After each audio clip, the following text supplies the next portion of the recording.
Uma boa noite a todos. Boa noite. Vamos então dar início com as nossas atividades da noite.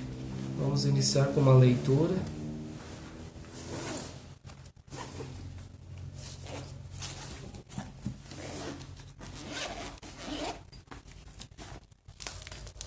O minuto que você está vivendo agora é o mais importante de sua vida. Onde quer que você esteja, preste atenção ao que está fazendo. O ontem já lhe fugiu das mãos. O amanhã ainda não chegou. Viva o momento presente, porque dele depende todo o seu futuro.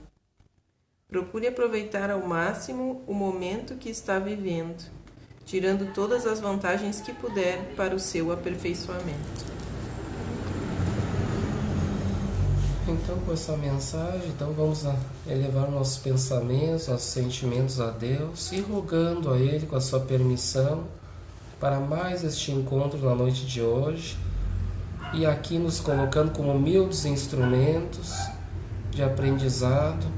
Estamos aqui para aprender, para evoluir e crescer rumo ao Criador, e que os nossos mentores, os nossos familiares, amigos, possam estar junto conosco, nos inspirando, nos fortalecer, nos intuindo daquilo que temos a trazer nesta noite, que possamos ter olhos de ver, Senhor, ouvidos de ouvir as mensagens dos nossos amigos, para que a gente possa ter um bom estudo na noite de hoje, que ilumine o nosso bairro, nossos vizinhos, aqueles que não estão presentes conosco nesta noite, e que tenhamos então um bom estudo, que assim seja. Então a gente está no capítulo 2 do estudo de Gênesis de Moisés, à luz da doutrina espírita, e paramos no capítulo 2, versículo 21. Então no versículo 21, que diz assim, ó: E Deus trouxe sono sobre Adão, que adormeceu. Pegou uma das costelas e no lugar dela encheu de carne. A gente chegou a ler ela e até foi interessante, no finalzinho ali a Fábio leu o comentário dos comentários de Bacon, né? E ali disse que, e ela traz uma chave importante, que tem duas coisas, tem esse sono sobre Adão que adormeceu, que esse sono ele está aqui, ó, no livro de Gênesis, numa das obras que a gente nos auxilia também, que é a série A Bíblia na Linguagem Espírita, o estudo de Gênesis pelo Espírito Cecília, a psicografia através da médium Irene Pacheco Machado. E ela faz um comentário desse 21 também, que diz: então esse cair em sono profundo, quer dizer, então aqui encontramos o homem no reino hominal, quando ele recebe o livre-arbítrio, a consciência. É o momento em que o princípio inteligente, o espírito com E maiúsculo, em formação nos reinos inferiores da natureza, transforma-se em ser humano, conquistando seu principal atributo, o pensamento. Então aqui essa mentora, essa benfeitora Cecília, então aqui essa parte que fala do sono, que Adão entra em sono, esse sono, a gente tem que entender que isso aqui tudo é simbólico, né? A gente não pode aí ficar ao pé da letra. Por quê? Então a gente já viu assim, tem vários símbolos. O Adão, a gente já sabe que não é um homem, né? A gente tem que esquecer completamente o pé da letra que a gente vem trazendo por milênios. A gente tem que tentar esquecer isso. Adão não é um homem, né? A gente já falou sobre isso. Simboliza a humanidade. Tá? Aqui fala de Deus. Esse Deus aqui seria a nossa consciência. a nossa consciência. Tá? E aí, então, aqui, ó, por exemplo, esse sono. Então, o que significa esse sono de Adão? Então, ele está adormecido. O princípio inteligente ele vai transitar a sua evolução. Ele vai começar no mineral, ele vai estar lá adormecendo no mineral. Vai ter as sensações no vegetal. Depois passa para os instintos no reino animal, até adentrar ao reino hominal, que é o homem. E aí no homem, então, ele vai passar a ter o livre-arbítrio. Ele vai começar a desenvolver o seu livre-arbítrio, vai começar a deixar mais os instintos da animalidade para trás e vai começar a trabalhar mais a sua consciência e o seu livre-arbítrio. Então esse sono é aquela transição, aquela evolução que ele transitou em vários reinos até adentrar o reino nominal. Entende agora? Então aqui não é que Adão, aqui se a gente lê o pé da letra, Adão dormiu, e aí enquanto ele dormiu, então pegou uma das costelas dele no lugar dela, encheu de carne. Isso tudo é simbólico, né, gente? Tá. E essas costelas aqui, ó, vamos ver o que mais que ela diz aqui. Ela dá uma passagem do Livro dos Espíritos, aqui, questão 607, ó. E diz assim: dos seres inferiores da criação é que o princípio inteligente se elabora, se individualiza pouco a pouco e se ensaia para a vida.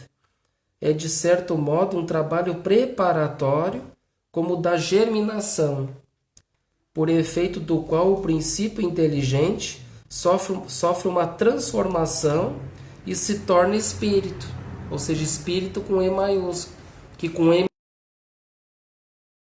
minúsculo está nos inferiores. Então ele sofre toda essa transformação e se torna espírito com E maiúsculo. Entra então no período da humanização. Então é o período que a gente está hoje, né? A gente está num período que a gente quer se transformar em seres humanos, começando a ter consciência do seu futuro, capacidade de distinguir o bem do mal e a responsabilidade dos seus atos. Entendeu? Tranquilo? E na questão, ela traz a questão 621 também, que é uma questão muito conhecida por nós, né? Onde está escrita a lei de Deus, que Kardec pergunta? Né? Onde estão escritas? Na consciência, uma das respostas mais curtas, né? E na letra A dessa 621, visto que o homem traz em sua consciência a lei de Deus, que necessidade havia de lhe ser ela revelada? Né? Então, se as leis estão na consciência, mas por que necessidade de revelar a lei novamente, se já está em nós? Vamos ver o que eles dizem. Ele a esquecera e desprezara. Quis então Deus lhe fosse lembrado. Então isso tudo que a gente está fazendo aqui, na verdade, é lembrar daquilo que a gente já tem, que foi deturpado, que foi desprezado, que foi esquecido. Então a gente está relembrando isso tudo que está em nós mesmos, nas nossas consciências. A Bíblia confirma esta verdade. O lugar onde Deus fixou no ser humano as suas leis. E daí ela dá uma referência em Deuteronômio, capítulo 30. Capítulo 30. Que diz, na verdade,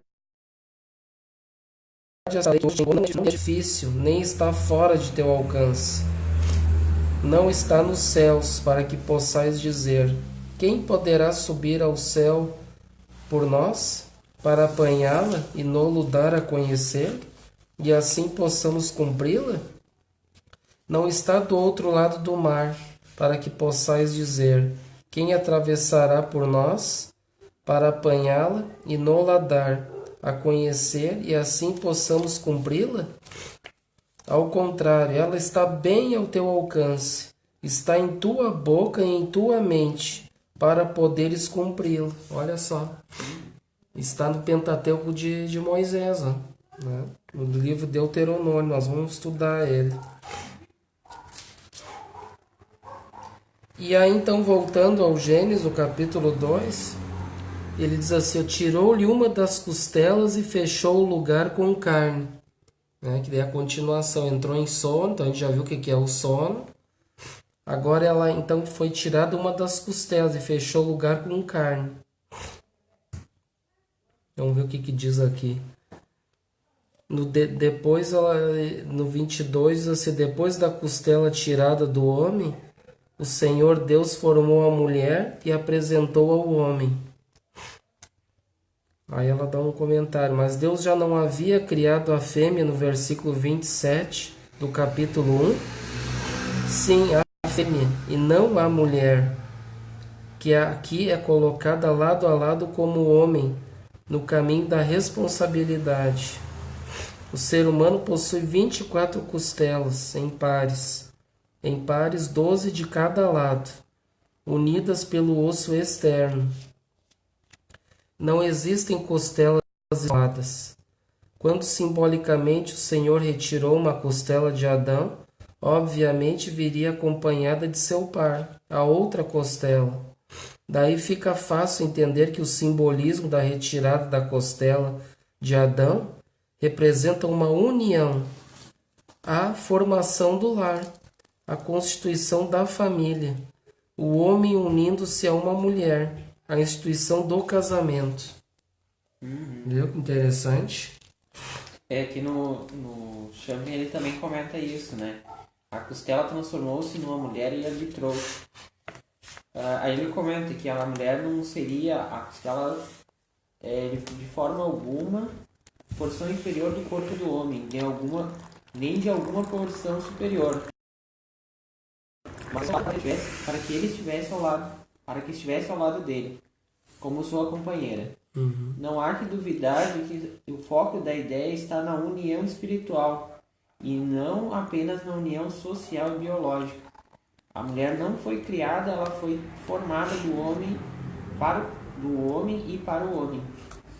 Eu acho que aqui a gente entra mais naquela parte da evolução da consciência, porque como nós estávamos falando ali do fruto proibido e tudo, daquela parte das reencarnações, do estudo, eu acho que aqui já é um ponto da consciência que o ser humano já não era mais para questão de reprodução, né? Já era mais para um caso assim de como ele já tem alguns princípios de criação, por exemplo, de família, algumas coisas para caminhar junto, né? Tanto que ele fala assim de união estável. E uma outra coisa que hoje eu estava lendo aqui me surgiu, não sei se é pertinente, mas a gente estuda também que essa questão de homem e mulher ela é transitória, né? Então, por exemplo, uma encarnação tu pode vir como homem e a outra mulher. Isso. Né? Então, esse porque o espírito não tem sexo. Exatamente. Então tu pode, né? Então, eu acho que nesse caso que ele comenta aqui da mulher, é no caso do sentimento, né? De ser companheira, de completar, não só da questão, porque ele até comenta em vários, né, que já existia o homem e a mulher, senão não teria toda essa continuidade, né? Então, é mais, eu acho que, como ele está falando aqui, a gente tem visto, é mais um complemento, né? Uma união espiritual, né? Se completarem os dois sem ser uma questão de... E essa questão do sentimento, a gente pode trazer também, a gente nunca pode encerrar uma interpretação, né? Essa questão do sentimento a gente pode trazer para o nosso íntimo, né? Para o nosso interior de cada um, individualmente. Que é uma questão ainda a ser trabalhado o sentimento dentro de nós. Por causa das durezas dos nossos corações é que a gente vive em turbulências. Muitas vezes há também casos de desavenças no lar, né? Um monte de dificuldade que a gente vê.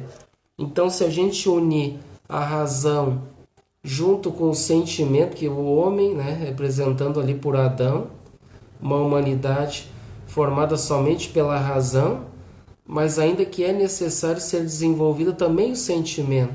Seriam duas asas, né? Sim. Assim como as costelas que a mentora se referiu aqui em pares. Então a gente sempre vai evoluir, né, em pares, né? Sempre em par, nunca vai evoluir sozinho. A gente precisa desenvolver a necessidade da inteligência, a razão, né, que é uma asa, e o sentimento. Né? Porque só o intelecto a gente sabe que a gente pode ficar muitas vezes só no plano material, usando a intelectualidade. Mas ainda falta ser trabalhadas as questões internas, né? Então são essas duas asas importantes. Até Jesus também comenta no Evangelho que ele recomendou aos seus discípulos também irem sempre de pares. Ó, mais uma chave, né? De par em par. Nunca sozinhos, né? Então tudo a Bíblia vai mostrando, ela vai se completando. Então é interessante a gente não ficar só no pé da letra, né? Sim. A gente analisar o espírito da letra. O que vem por trás desse símbolo. Né? Porque senão a gente vai ficar só como todo mundo acha ali, né? Que Adão e Eva, né? Uma história muito bonita, mas que não tem muita coisa por trás disso, que são símbolos, né? Sim. Aqui no bicão. Como é que é o nome do negócio? Beacon. Isso. No bicão diz assim, ó. Ver também Isaías 29:10, onde a expressão de sensibilidade espiritual. A costela pode significar o osso e a carne que a envolve. É parte do corpo mais próxima do coração. Para os hebreus, era lugar dos afetos. A mulher não foi feita de substância inferior. Para acentuar a singularidade deste ato, é usado o verbo hebraico diferente, iben, que significa construir. Detalhe completamente perdido na palavra traduzida por formou. Entendeu? Mais uma troca de palavras que faz com que modifique a situação, né, de quem lê. Deus trouxe a Adão para sua aprovação e avaliação. Assim, parte da história segue a sequência dos dias criativos no capítulo 1. Isto é, a decisão, o ato criativo e a aprovação. De imediato, viu a consciência desta ajudante. Ela era parte íntima dele, o osso dos meus ossos e carne da minha carne, e desta forma adequada para ele. Mas ele também demonstrou sua posição de autoridade ao lhe dar um nome.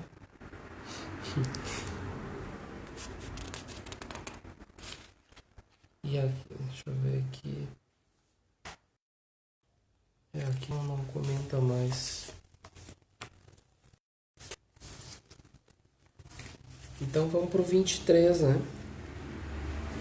No 23, assim, disse Adão: esta é o osso dos meus ossos. Me adiantei. E carne da minha carne. Ela se chama, tá um númerozinho ali junto do lado. Carne da minha carne. Ela se chamará mulher porque foi tirada do homem. Agora no 23 complica um pouco, né? Aqui no Severino ele diz: a palavra hebraica homem é ish e a mulher ishá. Observe que a diferença é só uma letra a mais, que origina o feminino de ish. Enquanto o homem esteve sozinho, é chamado simbolicamente Adão, o homem, o humano. A partir da criação de sua fêmea, ele passa a se chamar homem. Podemos assim concluir que foi a mulher quem deu nome ao homem. Mostrando que é um só, né? Vamos ver se tem no 24 aqui. Não, aqui tem, é o 25 junto. Tem alguma coisa 24 que é comentário aí?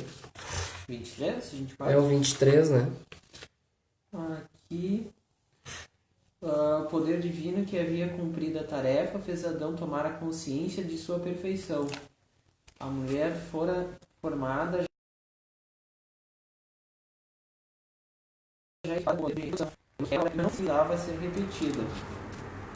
Aí ele comenta aqui, tomada. No original edificada, o que nos fornece o quadro de um artífice celeste que usou seu tempo e suas habilidades com todo cuidado. A mulher não resultou de uma obra apressada, mas das mais bem feitas tarefas. Não. Nossas mais bem feitas tarefas são aquelas que requerem tempo e sacrifício, exigindo todo o nosso conhecimento e persistência.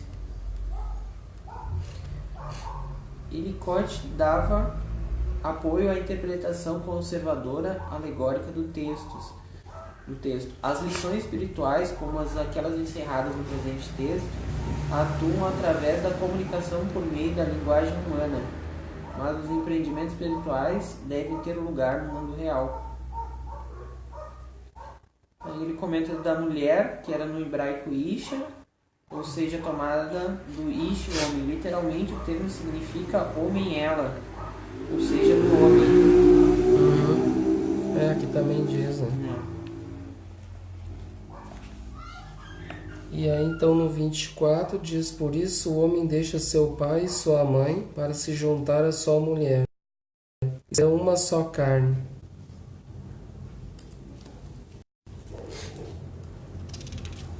E aí tem o 25 junto. E estavam os dois nus, o homem e sua mulher, e não se envergonhava. No 24, 25, e no 24 ele não fala nada. Aqui diz: para deixar clara a responsabilidade do homem, Deus ordenou que o homem se apegasse à mulher no compromisso. Por isso o homem deixa seu pai e sua mãe para se juntar à sua mulher, serão uma só carne. Aqui muitos usam no literal, né, como um compromisso do casamento, no caso, né? Realmente o casamento vai se unir a uma mulher, vai ter que deixar sua mãe e seu pai, né? Isso seria no literal, né? Mas não tem mais muito comentário aqui sobre isso. Aqui ele tem do homem, né? E depois dá uma só carne. Do homem, deixa o homem pai e mãe e se une a sua mulher.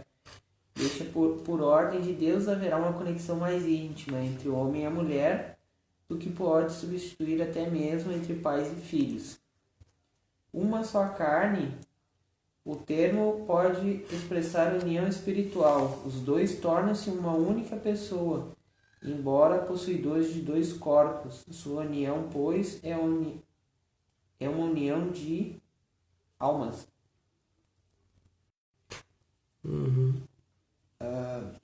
Primeiro, Paulo, citando indiretamente, usos desse versículo no Novo Testamento. Jesus, Mateus capítulo 19, versículo 5, utilizou esse versículo para combater o divórcio. Pois quem pode separar aquilo que Deus juntou? Deus junta, o homem separa. Paulo, citando indiretamente, usou o sentimento do versículo a fim de proibir a prostituição, visto que o princípio de uma só carne deve prevalecer no matrimônio. É violado pela intrusão de uma terceira pessoa. Em Efésios, capítulo 5, versículo 31, esse apóstolo citou diretamente o versículo. Primeiro usou para indicar o casamento literal, e em seguida o casamento espiritual de Cristo com a sua igreja. Em ambos os casos, ele partiu do pressuposto de alguma espécie de comunhão mística no âmbito da alma, que une os casais, bem como Cristo a sua igreja. O que o versículo 32 dá a entender por meio de um termo mistério. Ali ele deu uma chave interessante para isso aí. Que tem no sentido literal, que a gente estava dizendo, mas tem um sentido espiritual profundo aqui que ele diz aí. Que Jesus ele é o noivo. Ele é o noivo. E aí ele comenta até as parábolas, né? Tem a parábola das 10 virgens, né? Que elas estão aguardando um casamento com o noivo. E aí daí Jesus vem, convida todo mundo, né? Muitos não aceitam o convite dele. Que na verdade o correto é a gente ter um casamento com Jesus. Um casamento. É um casamento no sentido espiritual, né, gente? Então Jesus é o noivo e nós, humanidade, somos a esposa. Olha só que interessante. Foi muito bom isso aí. Ele fez eu me lembrar disso. E vejam que a Gênesis, vejam que ela é, o livro assim, ela é o patriarca de todas as demais, a sequência da Bíblia, parte do Gênesis. Que nós vamos ver ali Paulo, olha, é fundamental a gente estudar o Gênesis, porque senão nós não vamos ter condições de estudar Paulo depois. Porque Paulo, ele era um doutor da lei, né? Então ele tinha isso aqui, o Pentateuco todo, ele mencionava direto, né?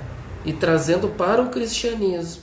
Então a gente tem que ter essa base aqui, porque Jesus ali também vai mencionar muito Gênesis, o Pentateuco de Moisés. Então por isso a importância a gente ter essa base aqui de entendimento.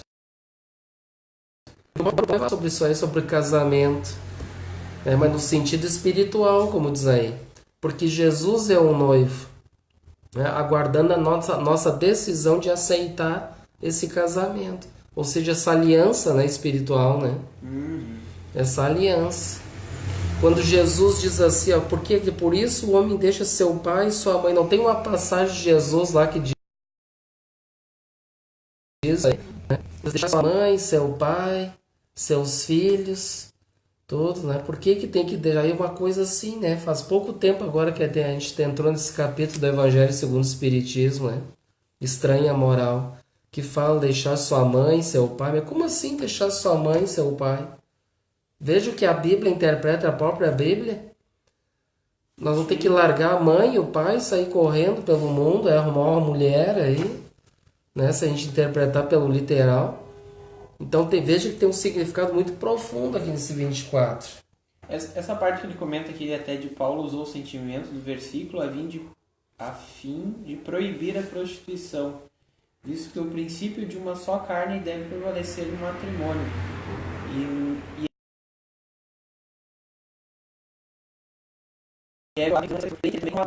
Né? Cada igreja ou cada interpretação vai justificando um erro. É isso aí mesmo. Um caminho errado. Exatamente. Essa prostituição seria isso aí, essa deturpação, desvio. Né? Muito bom, tu captou muito bem isso aí. E tu vê que realmente, se a gente for ao pé da letra, tinha uma ideia totalmente diferente, né? Uma ideia só de um complemento, de um homem com uma mulher. Que não, por exemplo, a mulher não... então quer dizer que a mulher se casa, não pode se prostituir, mas não faz sentido, né? Ou seja, largar o casamento, mas veja, esse casamento é espiritual. E essa prostituição seria a deturpação, né? A violação das leis, exatamente. Muito bem. Então a gente acha que a gente mandou bem nesse 24 aqui agora, hein? Para quem não tinha nada, espiritualidade aí nos inspirou bastante.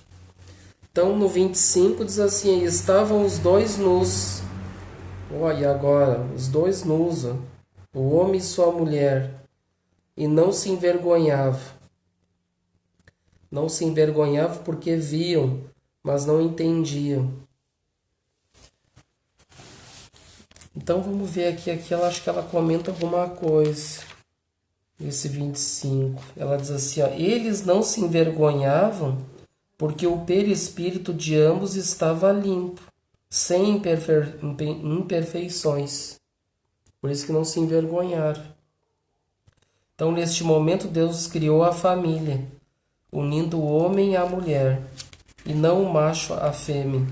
Neste instante são consideradas almas gêmeas.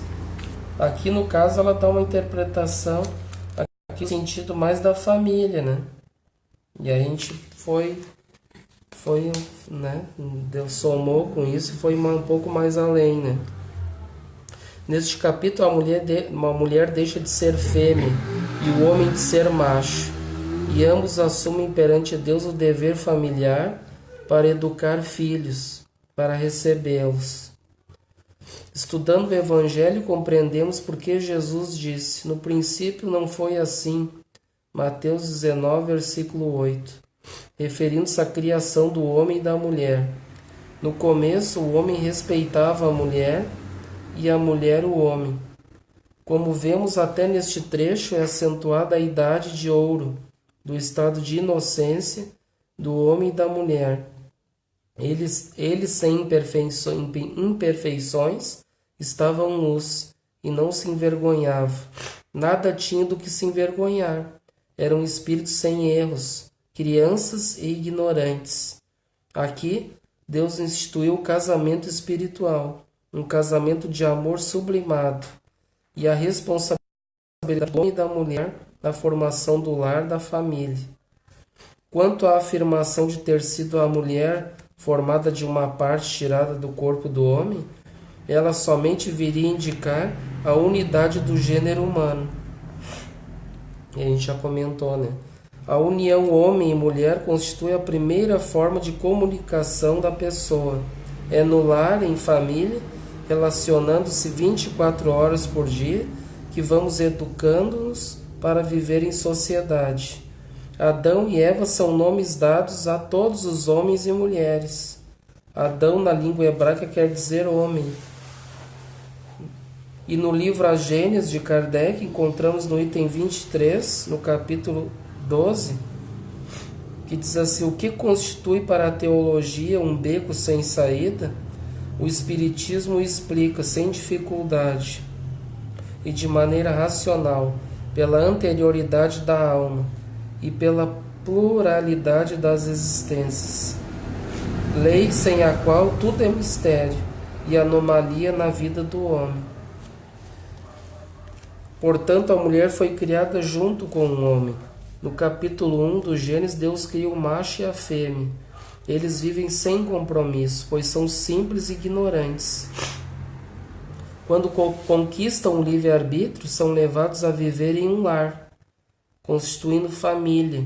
O livre-arbítrio foi conquistado do ser humano no reino hominal. Nele o amor é livre, porém o sexo não, pois gera responsabilidade. O amor é livre, porém o sexo não. Porém o sexo não, pois gera responsabilidades. Deus não quis que seus filhos fossem jogados no mundo como fazem os animais. Eles, os animais, são simples e ignorantes. Quando o homem e a mulher recebem o livre-arbítrio, é instituído o casamento. Criado o lar, abrigo de pais e filhos, então é formada a família. Alguns desses espíritos que viviam no Éden, também denominado paraíso, mundos superiores, rebelaram-se contra a lei de Deus, configurando a desobediência.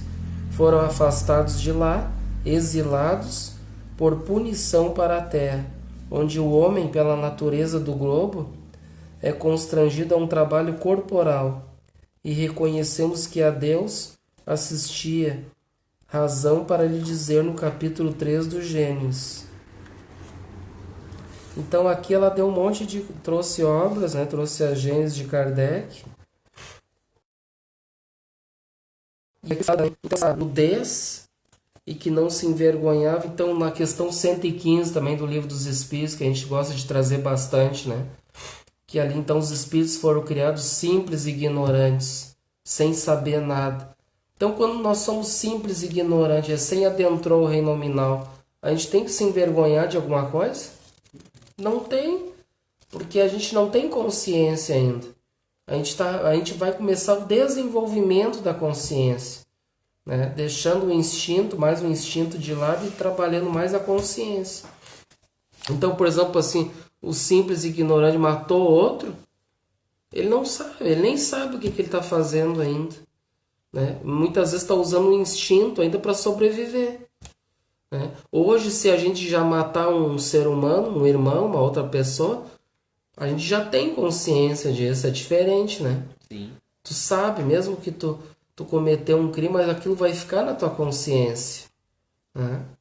Então essa é a grande diferença, né? Quando está adentrando, recém-adentrando ao reino nominal, e nós hoje que a gente já passou por esse início, né, da infância espiritual, né? Do simples ignorante.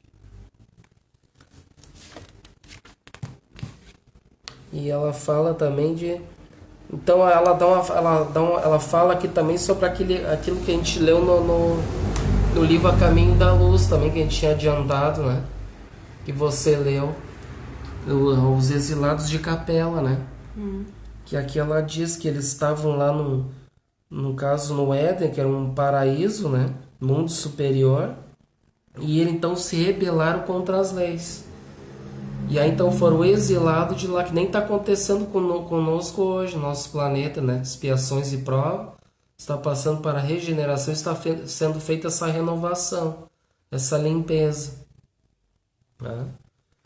E isso tudo está contando uma história das nossas origens, que o Gênesis é o patriarca, então eles estão contando essa história, né? De que eles vieram para cá.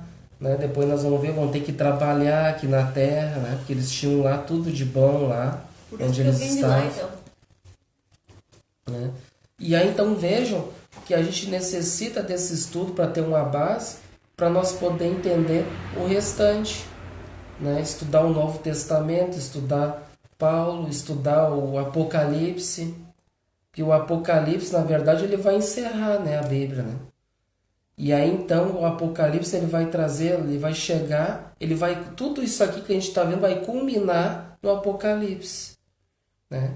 Que é o auge de todo, que dá então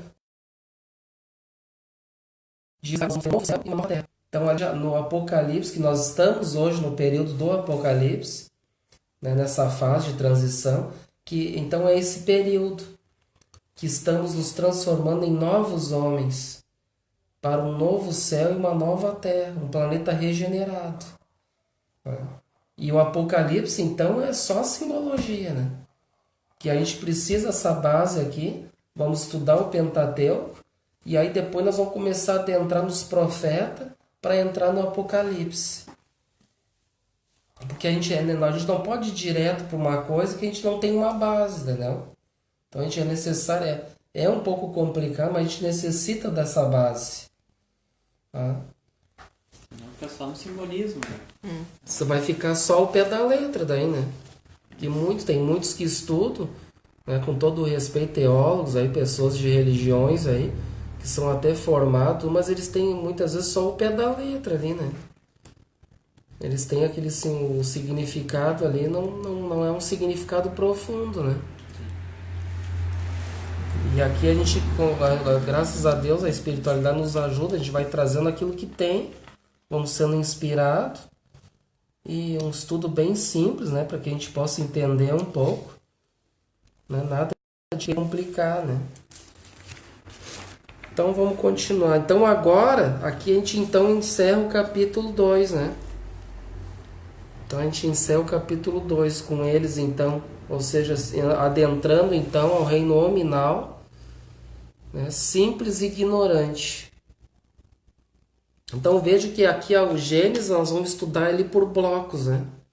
Nós temos o primeiro bloco que é o capítulo 1, que é a criação, né? Criação do planeta, da formação do planeta, dos astros, etc. Né? Tudo isso é a criação. No capítulo 2, a gente começa já a adentrar nessa formação da humanidade, né?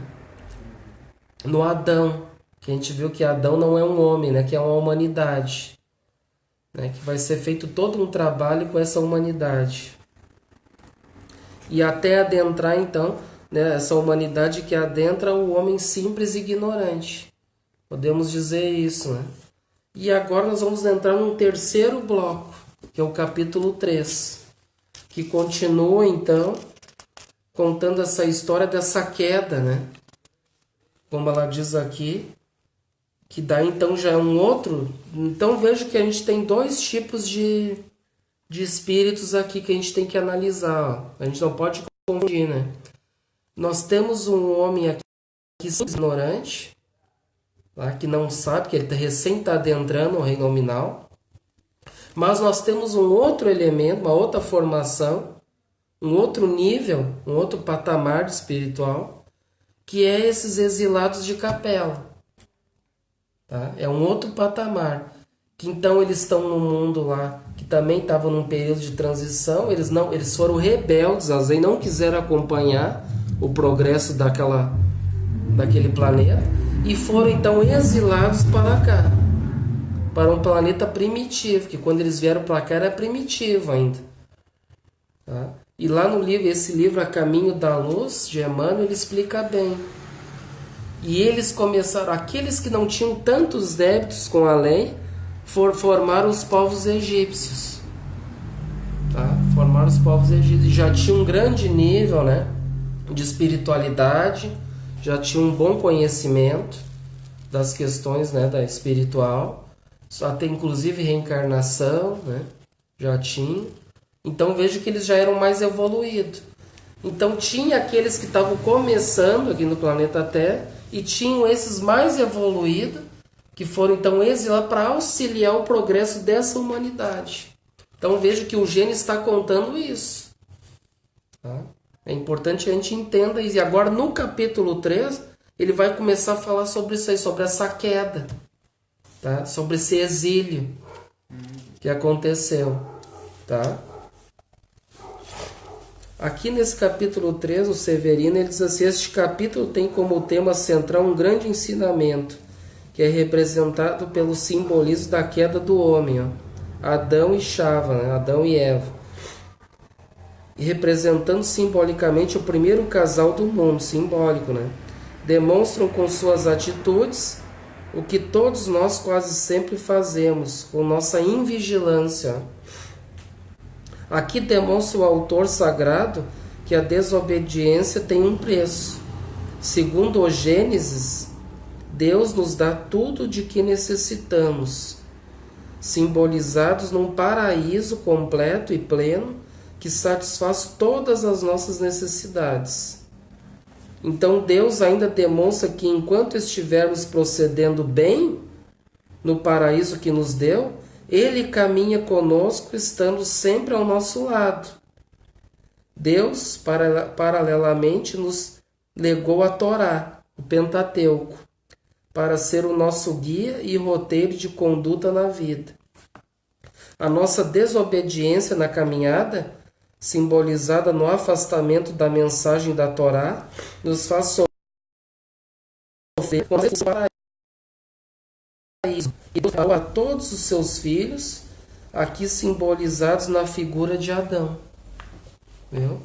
Esse é o comentário de Severino. Então vamos para o capítulo 3, o versículo 1. Lá diz, ó: e a serpente, o mais astuto dos animais do campo que Deus tinha feito, disse para a mulher: por que disse Deus que não comesses das árvores do jardim? Aqui agora entra um outro elemento, ó, é um símbolo, né? Não vamos achar que a serpente, que a gente sabe que é uma cobra, é tudo decente. Quando a gente vai ler, a gente já tem que procurar ver assim como a gente está fazendo agora, fazer um contexto disso tudo. Onde é que eu estou adentrando aqui? Aqui é uma cena aqui, tá? A gente se depara com uma cena no capítulo 3 que a gente já leu aqui, ó. Né? Então aqui nos dá um símbolo, a serpente, o mais astuto dos animais do campo que Deus tinha feito. Disse para a mulher: por que disse Deus que não comesses das árvores do jardim? Aqui Severino diz: a serpente nesse versículo da história simboliza o nosso pensamento, a nossa consciência e as nossas tendências inferiores. A serpente não fala nem pensa, portanto Chava, Eva, pensa e realiza aquilo que estava em sua mente. Na sequência, desobedece e ainda consegue envolver Adão. Então veja o que é. Essa serpente é um símbolo que é a nossa consciência, é o nosso pensamento inferiores, né? Então a serpente simboliza a ignorância, né? O desvio da lei, né? E aí então aqui diz que, né, simbolicamente a Eva, na sequência ela desobedece e ainda consegue envolver Adão. Então o que é isso aí, gente? A gente pode até dizer no contexto da nossa vida hoje. A gente não vê uma sociedade totalmente assim, querendo fazer com que a gente desvie das leis de Deus. Não é o que mais tem hoje. Então, Adão e Eva é a humanidade. Né? Então, a gente tem que, como a gente disse, esquecer que Adão e Eva é um homem e uma mulher. Né? Então, essa humanidade já adquiriu, então já está adquirindo a sua consciência, como a gente está vendo aqui, porque no início tem aqueles nus, né, simples e ignorante. Então ele vai começar a desenvolver sua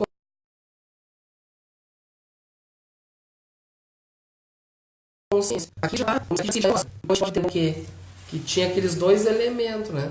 Aquele simples que ainda não entende e aquele já, vamos dizer assim, o bem esperto que já entende, não é? Sim. Não é o que está aqui? Então esse esperto aí foi ele que fez esse desvio da rota e ajudou a prejudicar aqueles outros ainda, entendeu? Aqueles, os simples, ignorantes, ela mostrou o caminho da ignorância. Vamos por aqui, daí tem aquele monte de gente que vai junto, entendeu? Vamos seguindo aí as coisas erradas pelo caminho largo que é melhor. E aí seguiu uma tropa com ela, com essa humanidade. Tá? Vamos ver o que diz aqui. Aqui ela não parte do 2. Vai direto pro 19. Não, aqui não. Aqui ela diz assim, tem 1, 3. Ela diz aqui: sob a aparência da serpente ocultam-se os inimigos de Deus e do homem, a maldade, o ódio, o orgulho, a avareza, o egoísmo, a vaidade. Para a Igreja Católica é um mistério o motivo pelo qual Adão e Eva deixaram o paraíso. Os espíritas sabem que a razão disso é que tiveram inveja e orgulho, ou seja, adentraram o caminho da maldade, após conhecerem o universo. Quanto à serpente, muitos povos antigos consideraram-na o símbolo da fecundidade. Por isso julgavam que ela, a serpente, foi quem levou Adão e Eva ao erro. Criou-se então a lenda de que Eva testou Adão, dando-lhe o fruto proibido. Se assim houvesse acontecido, Deus não teria criado o macho e a fêmea, e os abençoado, dizendo: crescei e multiplicai-vos. Deus criou o homem simples e ignorante. Quando já adulto, deu-lhe conhecimento, entregou-lhe o livre-arbítrio. Alguns homens rasgaram esta carta de mulher e erraram. Não foi a mulher sozinha, nem o homem sozinho. Os dois erraram juntos. Comeram o fruto da imperfeição e foram expulsos do paraíso. Tá? Depois eu continuo aqui. O que vocês querem comentar sobre isso? Por que o homem foi dar livre-arbítrio para essa gente, me diz? Vê o que leva, né?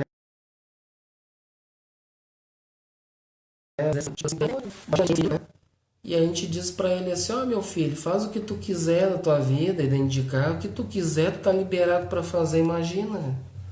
Então é tipo assim, né? É tipo assim, porque a gente começou simples e ignorante, daí Deus nos deu, agora vocês vão, né? Segue por um caminho que vocês quiserem. Né? E aí cada um vai seguir aquilo que, né, ao seu bel prazer, né? Aqui no Champlin ele tem umas partes assim. Ele primeiro comenta como alienação do homem. Na teologia, a crença que o homem caiu, em consequência, tornou-se um ser alienado, carente de restauração, reconciliação e salvação. A teologia localiza a alienação do homem em sua condição moral, provocada pela sua revolta espiritual. Está em Romanos, capítulo 3, versículo 9. Olha aí o Paulo aí, ó. O modernismo e todos os tipos de liberalismo, abandonados à explicação sobrenatural da alienação humana, retrocederam para um evangelho social, cujo intuito é ajudar o homem a assumir o seu lugar em uma sociedade utópica. À medida que guerras, pobrezas, ódio e violência generalizada embotam essa visão, a neo-ortodoxia postula um abrigo na reação essencial interna do homem, a realidade transcendental. Entre mentes, o homem não pode entender esse tipo de conceito e continua alienado. A Bíblia oferece uma declaração mais esperançosa. O homem caiu, mas Deus não o abandonou.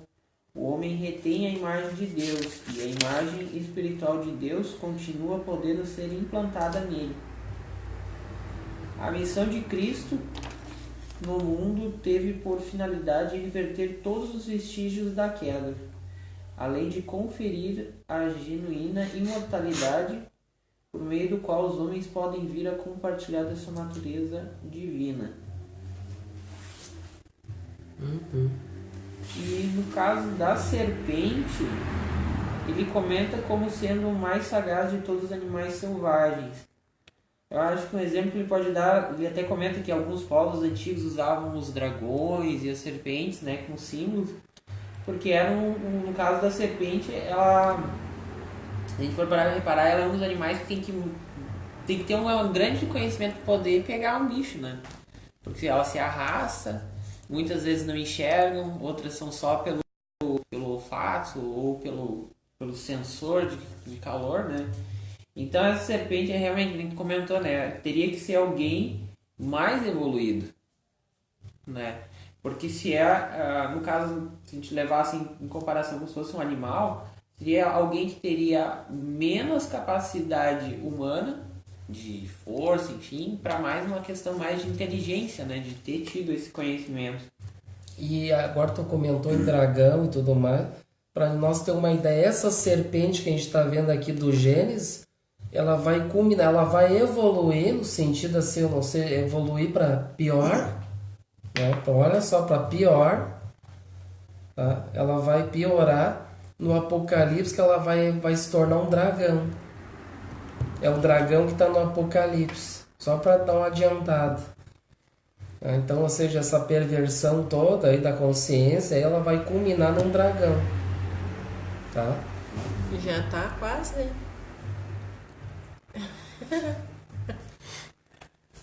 Então aqui, ó, nós temos aqui, a gente pode fazer junto o 2 e o 3, ó, que é uma continuação. E disse a mulher para a serpente: dos frutos das árvores do jardim nós podemos comer.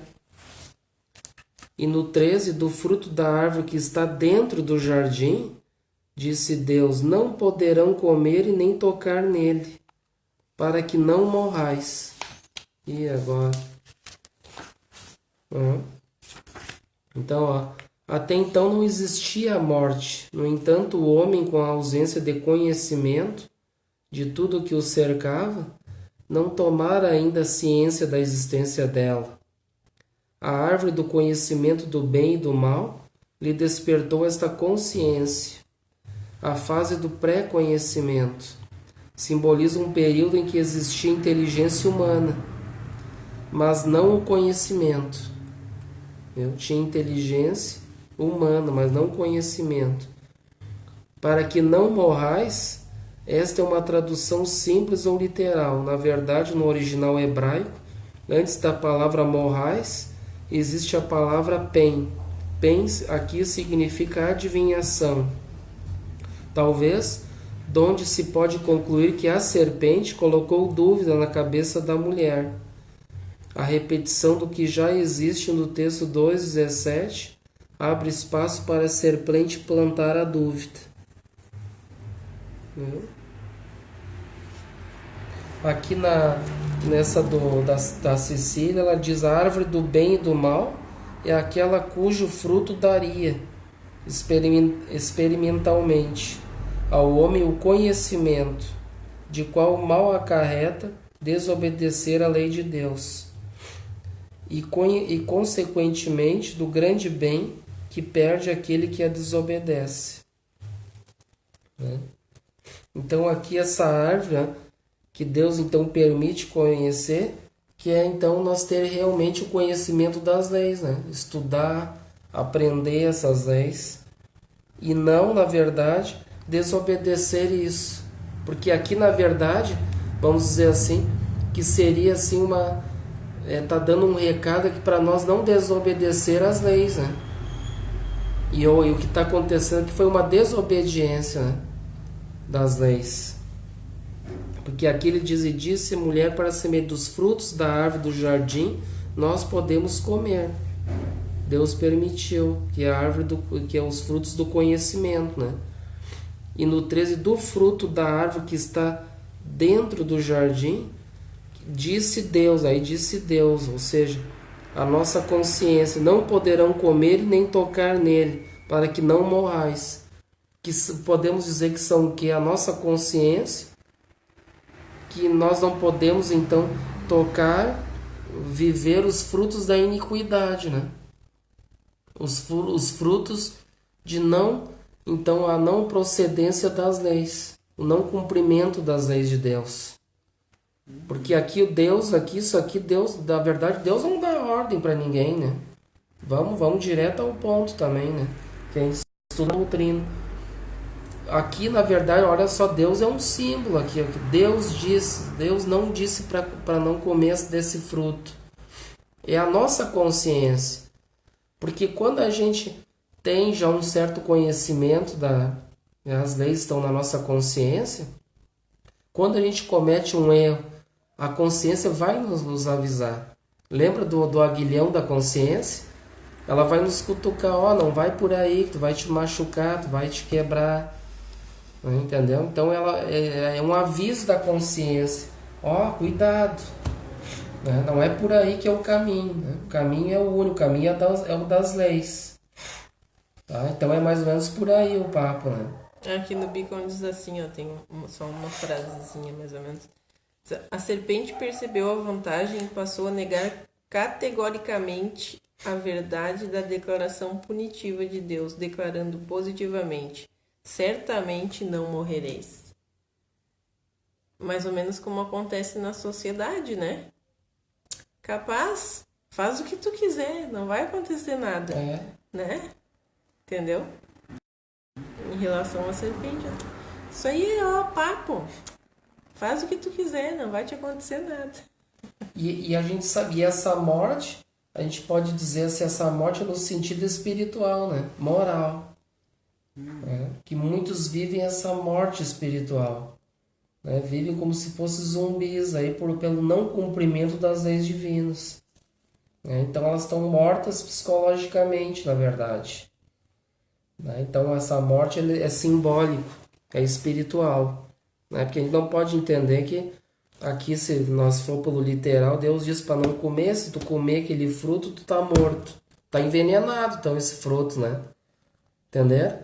Então a gente tem que pegar, né, o espírito da letra, ver o que a gente pode trazer que faz um sentido profundo. Mas mesmo essa degradação das leis morais na pessoa pode levar ela à morte. Ela pode vir a enlouquecer por causa disso, por causa da consciência, porque tu sabe o que é certo e o que é errado. Então tu gera tanta coisa errada que isso vira culpa no teu inconsciente, e o teu inconsciente vai levar, de repente, como acontece muito hoje em dia, as pessoas a tirarem a própria vida. Sim, mas aí é no sentido que a gente sabe, vai matar o corpo, né? Sim. O corpo fiz, mas a morte não existe, né? Tá bem. Isso. Você entendeu? Então é no sentido que a gente está falando, a morte é no sentido, né, da espiritual. Né? Pode ler de novo a parte ali da serpente que tu tinha comentado, a última ali, que ela leu diferente, que ela falou diferente.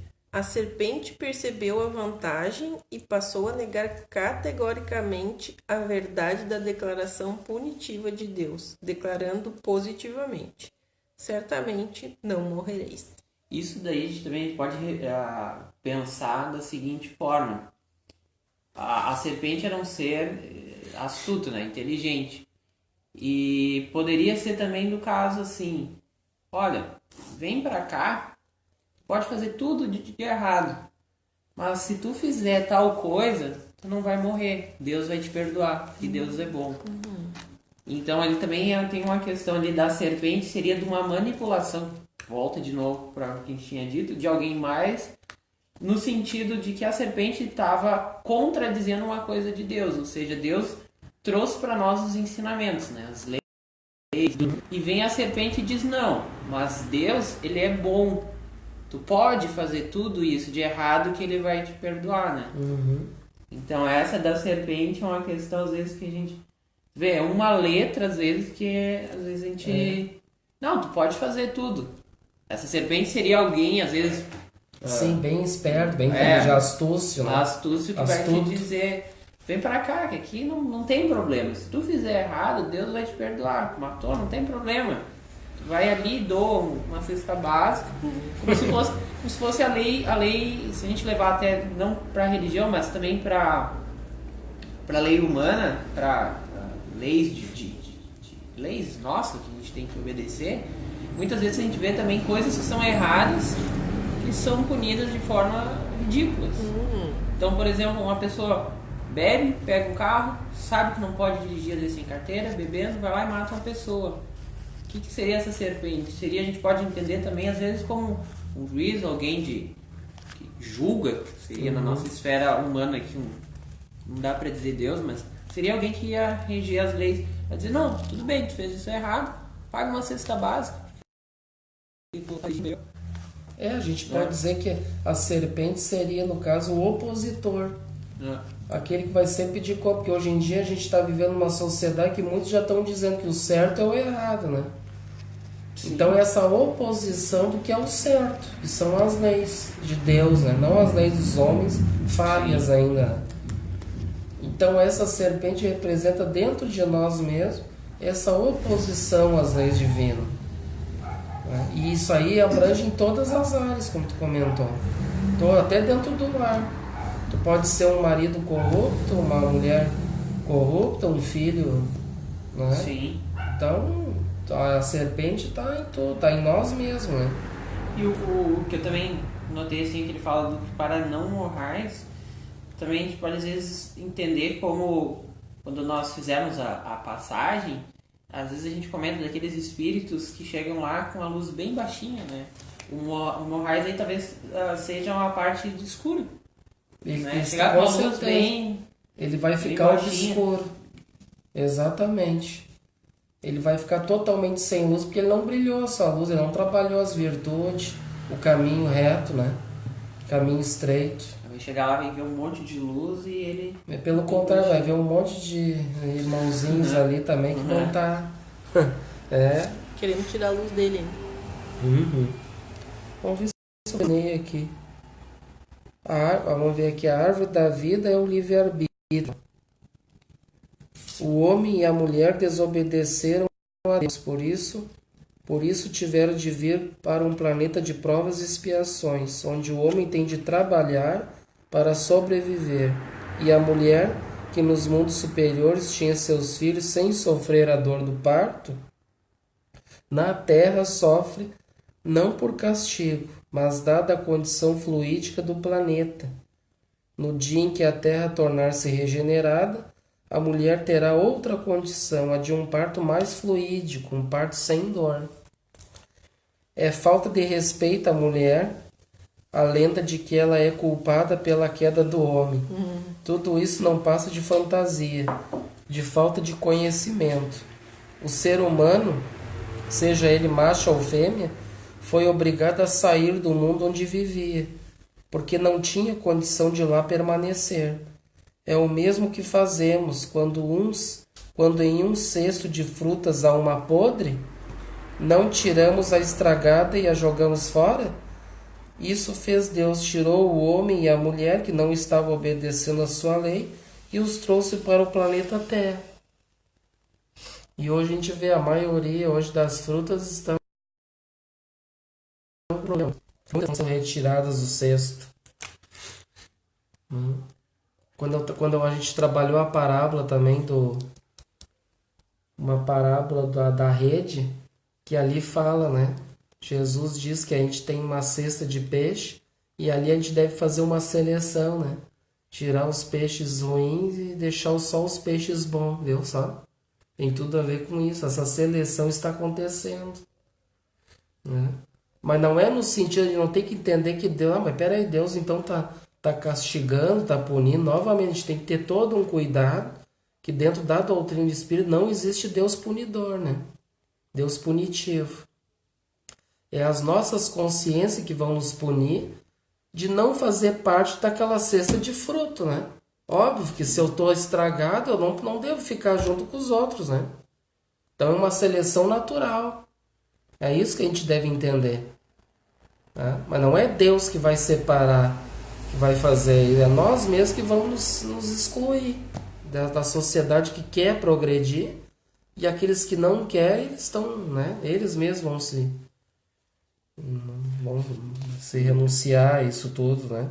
Por isso que eu digo, aquele peso na consciência, que é mais ou menos o que diz a tal da serpente ali, essa não cumprimento das leis morais vai fazendo com que a tua consciência mesmo vá te cobrando e tu vai te autopunindo a ponto de que às vezes a pessoa tira a própria vida. Ah, sim, o sentimento de culpa e tudo mais vai levando a coisas terríveis, né? Então é isso, gente. É isso, gente. No 2 e no 3. No 4 diz assim: disse a serpente para a mulher: vocês não morrerão. Olha aí, ó.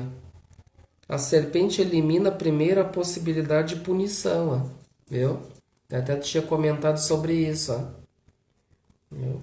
Diz, não, vocês vêm por aqui que não vai acontecer nada. Viu? Este é o caminho, vão por aqui. Vocês são salvos, só é a gente que presta. Cuidado, hein, gente? Viu só?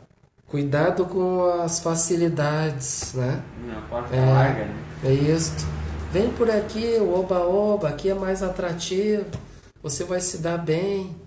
Né? Cuidado. Não existe nada fácil nesse mundo, hein? Só para ter uma ideia. A gente veio aqui, como a gente disse, como diz ali, para se alimentar da terra com o suor do nosso rosto, né? E no 5, não sei se o 4, o que tem o 4 aqui? Não, o 4 não tem nada aqui. Vocês não morrerão. Acho que a gente já comentou, né? Não tem nada assim. Ela estava se dando uma de astuta mesmo ali, querendo desviar, né? Que não ia dar nada essa desvio das leis, né? No 5 diz assim: porque sabe Deus que no dia que vocês comerem dele, seus olhos se abrirão e vocês se tornarão como deuses, saberão o que é o bem e o mal. Ó. Viu só? Então esse fruto, o fruto proibido, né? O fruto que no caso a nossa consciência proíbe, que a gente comentou, né? Que seria o desvio de conduta, né? Das leis. Então aqui diz nesse sim, né? Então quando a gente comer desse fruto proibido, nossos olhos vão se abrir, vocês se tornarão como Deus, saberão que é o bem e o mal. Né? Viu só o que ela está fazendo? Então a serpente explica a razão. Deus não quer outros com entendimento. Ó. Quer ser o único a saber. Ó. É como se isto fosse, segundo a serpente, o maior crime dele. O argumento da serpente é, sem dúvida, muito fraco. O homem já possui inteligência que lhe fora dada por Deus desde a sua criação. Lembre-se de que o homem foi criado à imagem e semelhança de Deus, portanto possuidor de inteligência. Em Bereshit, Gênesis 2,16, Deus ordena ao homem comer livremente de toda a árvore do jardim. Ordens não podem ser dadas a animais nem a alguém que não possua inteligência. Então aqui se referindo às ordens, se referindo às leis divinas, né? Óbvio que as leis divinas não podem ser dadas a um animal irracional, né? Então para nós ali no caso essa punição, entre aspas, que Deus não pune, mas seria uma uma via de regra, uma conduta para os homens que são as leis, né? E as leis, a gente vai vendo o Pentateuco, que muitas leis ali são punitivas, né? Para o povo, principalmente para o povo daquele início, daquela época, né? Que era muito rebelde, ignorante ainda, né? Então, por isso muitas leis punitivas, né? De não fazer isso, não fazer aquilo, né? No 5 aqui também não tem nada. Aqui tem. O verdadeiro destino do homem, a serpente indicou, era ser como Deus. A característica principal do ser divino era o poder de saber o bem e o mal. Este saber não era conhecimento abstrato, mas a habilidade prática de saber todas as coisas, inclusive a inteligência de inventar e estabelecer padrões éticos. Engenhosamente, a serpente sugerira que desobedecer à ordem de Deus ocasionaria não a morte, mas uma vida completa e rica para o homem. Não foram feitas promessas positivas, só a sugestão de possibilidades que eram fascinantes e misteriosas. Este era o apelo nuclear do paganismo, a crença de que grandes realizações, pensamento profundo ou ritual cuidadosamente observado introduziram a pessoa no reino divino. Este também é o pecado básico do homem, alcançar o estado de ser absolutamente livre e autossuficiente. Porque se a gente parar para pensar, tem como a gente adquirir todo o conhecimento sobre o bem, sobre o mal? Ou seja, tem como nós se tornarmos espíritos puros assim, do dia para a noite? Para nós espíritas, a gente sabe que a caminhada é bem longa, bem árdua, até possuir todo o conhecimento que nem, por exemplo, Jesus, nosso mestre, tem, né? E aqui eles estão nos oferecendo isso, o poder, né? O poder, a glória. Quando Jesus disse assim, brilhe vossa luz, a nossa luz que nós temos em potencial dentro de nós, né? Para ser desenvolvida, é no sentido que nós vamos ter muito trabalho para desenvolver essa luz, né? E não é se corrompendo, desviando o caminho reto das leis, que nós vamos nos tornar seres de luz, né?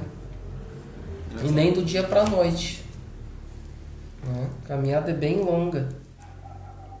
Mas eu achei que eu era quase um anjo já. E ela promete isso, né? Ela é bem astuta, né? Aqui ele tem uma parte do 3.5. Depois tu não esquece, eu quero ver como é que tu faz pra ficar esse amarelinho.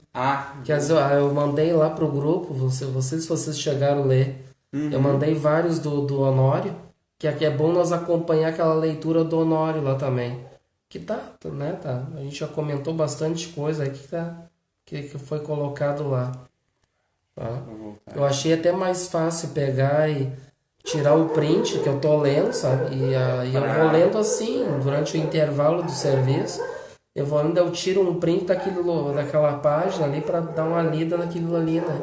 Vai ter elementos ali importantes. Porque daí ia dar todo um trabalho, tem que pegar, colar, né? Fazer todo aquele o PowerPoint que eu tinha feito ali, ainda perdi, né? Então eu queria ver esse aí contigo. Depois tu me conta, depois quando terminar o estudo, só para não esquecer. Que daí eu posso grafar ali o principal ali, para nós ir direto ao ponto. Não tem mais problema, mas eu lembro mais ou menos que ele... voltou. E como Deus sereis. Aqui ele comenta, o homem foi criado à imagem de Deus. Pelo certo modo, ele já era como Deus, com suas limitações. Aí ele...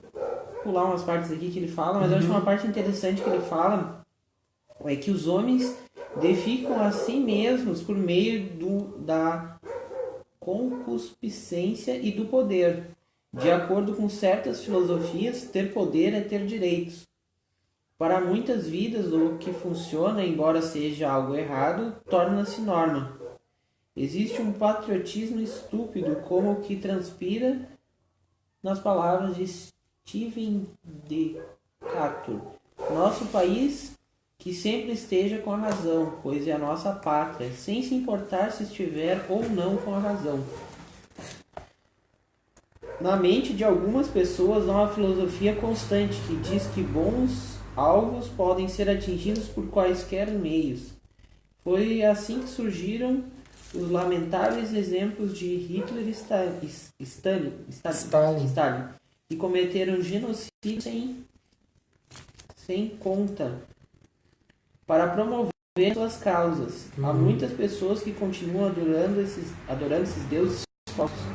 Historicamente, o comunismo vinha sendo promovido mediante o genocídio. No entanto, há pessoas que até se dizem parte da igreja que servem a essa falsa divindade. Viu? É interessante isso aí, porque a serpente, a gente pode dizer assim para nós, há pouco tempo atrás, né, esses nomes, né? Por exemplo, Hitler é um exemplo de uma grande serpente, né? Podemos dizer já no Apocalipse já seria um dragão, né? Que seduziu a milhares, né, de gente, né? De pessoas, para formar uma sociedade de acordo com os padrões que ele queria. Entendeu? Tudo a ver com o que a gente estava comentando ali, dessa sedução, né? Se achar de ser como Deus. E é tão profundo se a gente parar para analisar, né? A questão da serpente, e, enfim, que ela pega um trecho que, se a gente for olhando, ela vai meio que justificando algo, mudando pequenas palavras. Porque foi feito a imagem de Deus. Então tu é Deus. Só que ela tira um pedaço. Não, vai chegar a ser Deus, mas tu é Deus cumprindo as leis e as coisas. Tem todo um trabalho ainda. E aí nisso a gente vê muita coisa assim, de âmbito religioso, político, que vou fazer de tal jeito que tal pessoa tem um grande conhecimento. Uma pessoa muito poderosa, às vezes ela é tratada como Deus, né? Uma pessoa influente. E esse Deus, às vezes, a gente tem que cuidar, que às vezes é uma serpente, né? Porque hoje em dia, quem seriam esses falsos deuses com D minúsculo, né? Para uma sociedade do dia de hoje. Hoje em dia, infelizmente, aquele que tem poder, que tem dinheiro, são, né, os deuses com D minúsculo para a sociedade materialista, né? Então, esse aí é o cara, aí todo mundo fica ali na volta, né? Tudo. E às vezes a gente não. Agora vem uma pessoa ali simplesinha, né? Que nem o nosso pai Francisco, de pé descalço, uma roupa de saco velho ali, né? Chega ali, sai daqui, mendigo, o que tu quer aqui? Né? Então é mais ou menos por aí, né? A humildade, a simplicidade, isso hoje é muito, não tem pouco espaço hoje na sociedade, infelizmente, né? O que tem hoje é o egoísmo, o orgulho, né? A ganância, né? Esse dragão que evolui, que toma conta da sociedade, né? Então, nesse caso ali, como Deus, na verdade seria a influência, né? Deus seria uma pessoa influente, assim, que governa todo mundo. Então a gente também poderia levar esse Deus aí como pessoas influentes, né? Por exemplo, teve um caso semana passada ali do que aconteceu ali no Rio, e eu ouvi na rádio e me chamou a atenção, porque as pessoas justificando um ato bárbaro, né? Que matar uma pessoa, comemorando, justificando, dizendo que isso poderia ser uma mensagem de Deus. Aí até eu achei interessante que o radialista comentou, mas eu acho engraçado porque uma pessoa que se diz cristã não comemorar, por exemplo, a atitude de salvar pessoas, mas sim de tirar a vida de uma pessoa.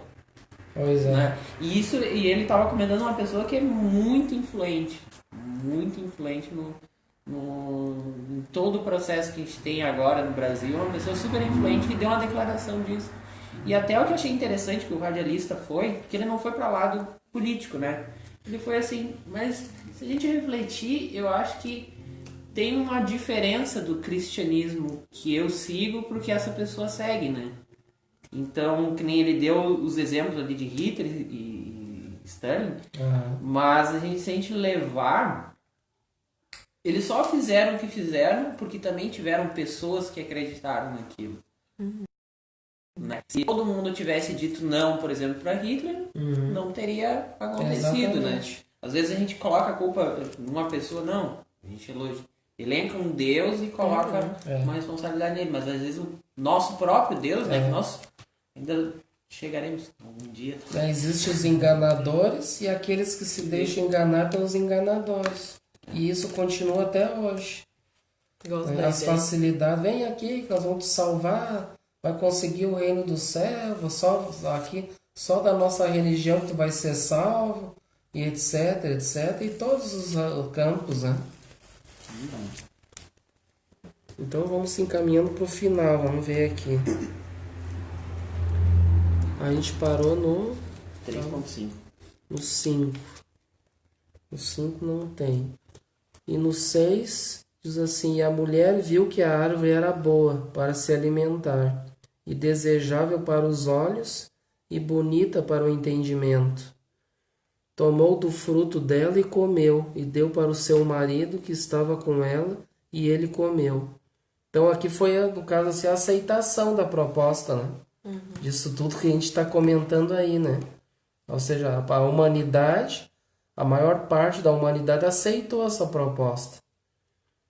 E é o que a gente está vivendo ainda hoje, né? Porque muitos aceitam realmente a proposta cristã, realmente cristã que Jesus nos traz, né? Muitos até, infelizmente, né, com todo o respeito, até muitas religiões, como tu comentou ali, se dizem que são cristãs, né? Colocam rótulos ali e tudo, mas será que são realmente cristãos mesmo? Ou é só um rótulo? O que prega ali, né? Então tudo isso é que a gente tem que analisar nos dias de hoje. Mas, gente amiga, não tem que parar por aqui, tá? Porque aqui tem um comentário meio longo. Daí não...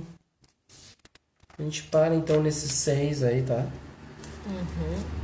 Senão a gente vai começar a ler, vai ter que comentar, daí vai ficar pelo meio do caminho. Deixa assim, então a gente para nesse aí. Que aí foi, então podemos já dizer que com certeza foi a aceitação dessa proposta aí, né? Disso que a gente está comentando. Aí no próximo a gente lê os comentários desse aí.